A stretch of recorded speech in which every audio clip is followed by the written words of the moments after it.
It's actually kind of insane how like ambitious some of the commitments are, and like just no one gives a fuck. Like Walmart, for what Walmart is, they've done like so much to make their supply chain like sustainable and renewable, and just like no one gives a fuck. It's like really comical to me. Like all these like poor sustainability officers slowly like wrenching and ratcheting their company to like become more sustainable. Obviously some of it's window dressing and some of it's real, but like no one cares. Hi, I'm Nature Nate, and this is Waste Not, Why Not, a sustainability science podcast on how not to save the environment. And we wanted to try something new. We wanted to give you some hot takes. These are going to be lightly edited and about things that are in the news. It's just going to be me ranting because some of you told me you want to hear more of that. So here it is. The thing that's on my mind lately has been Asian countries committing to carbon neutrality. And what's frustrating is to see the media talk about it because it's evident that the journalists, they're trying. There's a lot going on in the news lately. They don't really know a lot about these countries. Let me give you some context. China, Japan, and South Korea all committed to carbon neutrality targets from between 2050 to 2060. China committed to 2060, which is a big deal because they're the world's largest carbon emitter. This kind of got kicked off with the EU. The EU set a carbon neutrality target, and they've been working on getting other countries to commit to carbon neutrality. There is going to be a COP, climate change negotiations. Those things are still going on. So this is kind of part of that package where different countries are trying to ramp up their commitments. And I think ultimately they're trying to pressure certain countries to commit to carbon neutrality. The US probably are going to have to wait until really fucking hope Biden wins. Otherwise, this is all a moot point. But they're trying to build pressure on, another big Asian country, India. No one ever really talks about India, but they're extremely important for climate change. And historically, they've resisted committing to carbon targets at a national level because they don't feel like they should. Because historically, and they're right, they have not contributed to climate change as much as Europe, the US, so-called rich countries. Anyway, so we have this context, getting other countries to commit to carbon neutrality. And China was the first to announce their carbon neutral target of 2060. Now, the thing with China is that this is an ambitious goal. They should deserve credit. But as someone who lives in a country that is routinely threatened with invasion and murder by China, that's Taiwan, as someone who also worked in China and was very familiar that China would routinely lie about data and misrepresent data, it's kind of hard to take this goal seriously. And I think that it's quite worrying that an authoritarian, basically fascist country would say that they're going to reach carbon neutrality, because then this kind of becomes a frightening bargaining chip. There's a whole bunch of interesting things you can think about in terms of how are they going to achieve this goal, but they're also a country that has concentration camps. So I think that that's a very important caveat to keep in mind. It's not like China is the EU. The EU, we know their emissions. They track them. There's auditing. There's third-party verification. We can reasonably trust that the EU's carbon emissions are as accurate as they can be, and they try and do international exchanges. What has China done in the past 4 years when the US has abdicated climate leadership? Has China tried to build a coalition of countries committing to lower carbon targets? No, they've been building coal plants abroad. So I think that we should be extremely skeptical and extremely critical of China as they do this, but at the same time, be open to the fact that rapid change is possible because China is the largest user of renewable energy in the world right now. And China is also the largest user of coal right now. They just use a ton of energy. That's why they have so much renewable energy. So let's be cautious of China, cautiously optimistic that it is possible though. Just to give you some numbers, Wood Mackenzie estimates China has to basically increase solar, wind, and storage capacities 11 times to 5,000 gigawatts by 2050 compared with 2020 levels. So that means that all of the solar and wind projects that they've built in the past, 10 years that have received so much accolades and respect, they have to do that 11 more times. This is beyond unprecedented in human history. And I wouldn't blame you for thinking it's impossible. So China's interesting. China's always interesting because it's big and all that stuff, right? You can talk about China forever. But I think it's also worth really highlighting Japan and South Korea. First, let's talk about Japan because I like anime. So Japan set their goal as 2050. Japan is very different from China, obviously. Japan is actually similar to Taiwan, or rather Taiwan is similar to Japan, in that Japan imports a vast majority of its fuels. Japan is basically an island that just imports energy and then converts it into video game consoles and electronics and very important components for technical things that I don't understand, but it's sort of how Japan's economy works.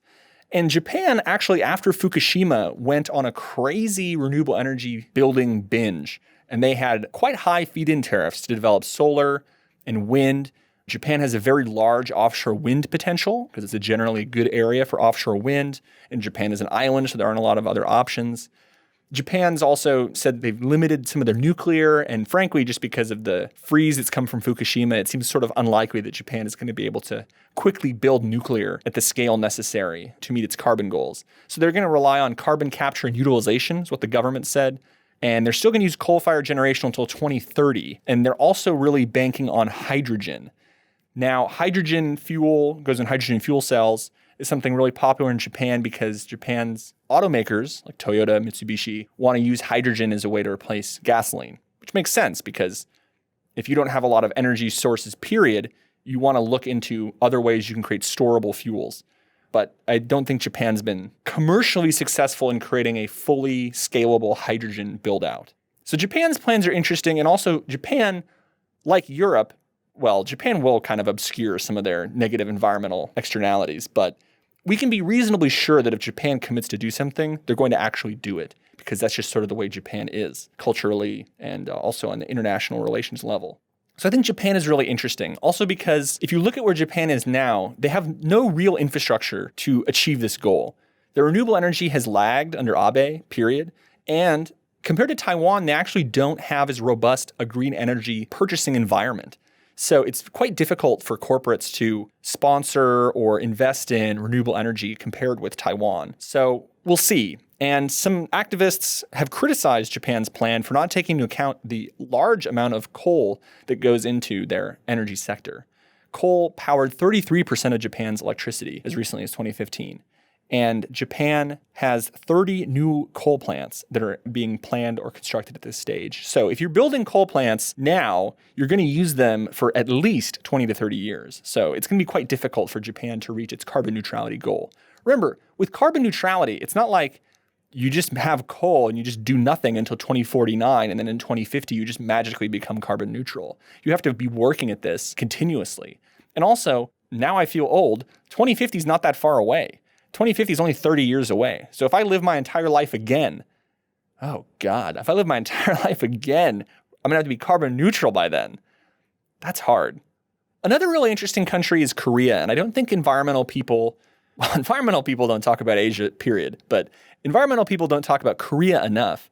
Korea is the home base of the Green Climate Fund, which is the finance mechanism that the UNFCCC uses to pay for carbon reduction projects.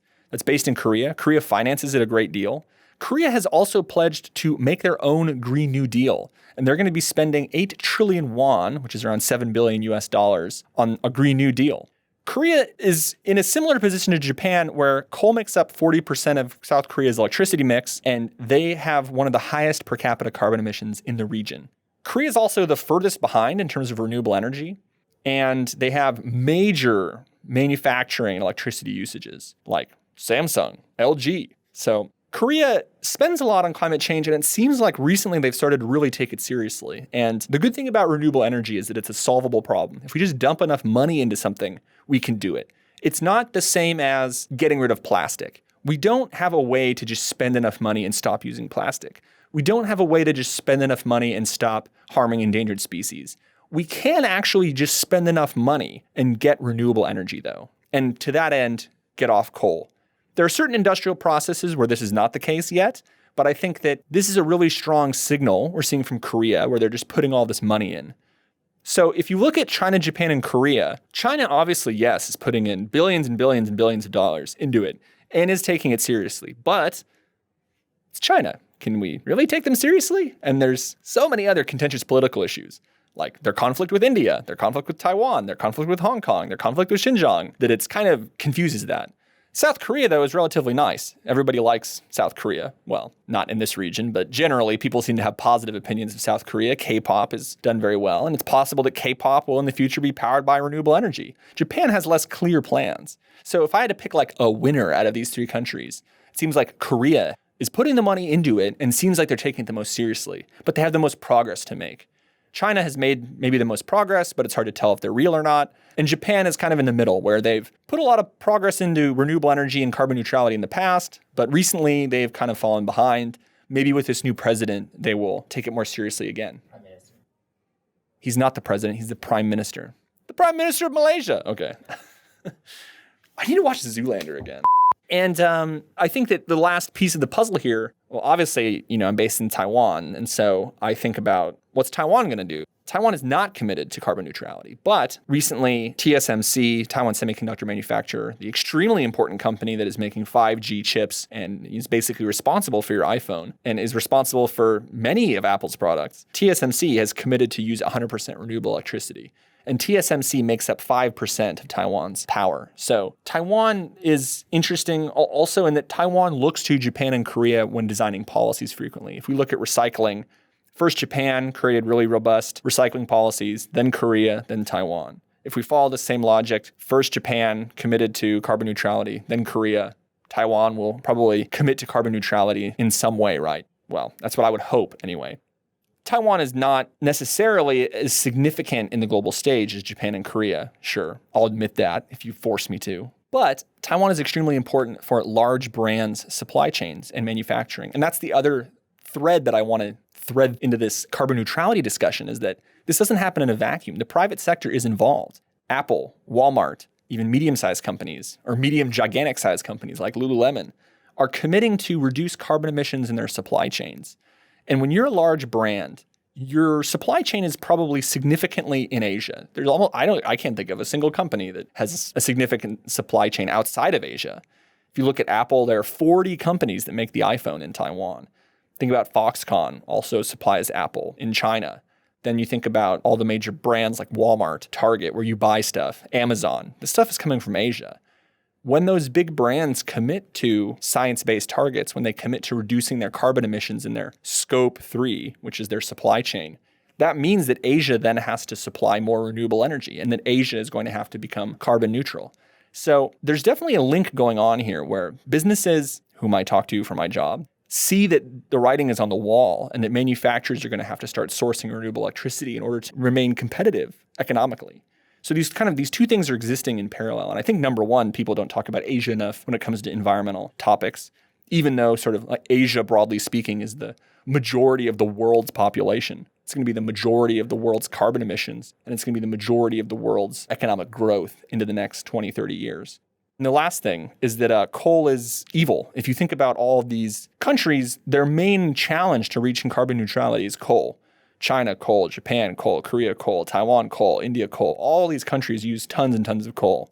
Even switching to natural gas probably won't really help because of concerns with methane accounting, with concerns of methane leakage. So we really need to find ways to replace coal, and not just for energy, because that's doable. Energy storage, solar, wind, that's fine. Electric vehicles. But replacing coal in an industrial sense, your clothing requires coal to be made.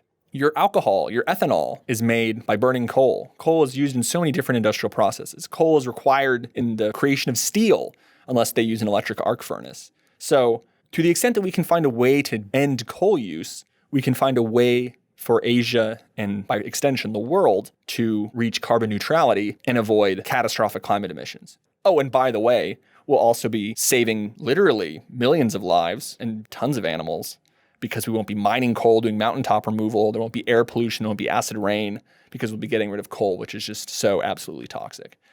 It's also worth mentioning that carbon neutrality is somewhat contentious because you can reach carbon neutrality in multiple ways, right? Obviously, we would like people to do that with wind and solar and energy storage, maybe some hydro, geothermal, tidal energy. But you can also do this with biomass. You can take forests, chop them down, and burn them because evil. Because with carbon accounting, we view that biomass as being carbon neutral. So it's a carbon neutral energy source. Another way to reach carbon neutrality would be with a vast expansion of nuclear power. That's a whole other contentious issue that probably deserves its own hot take.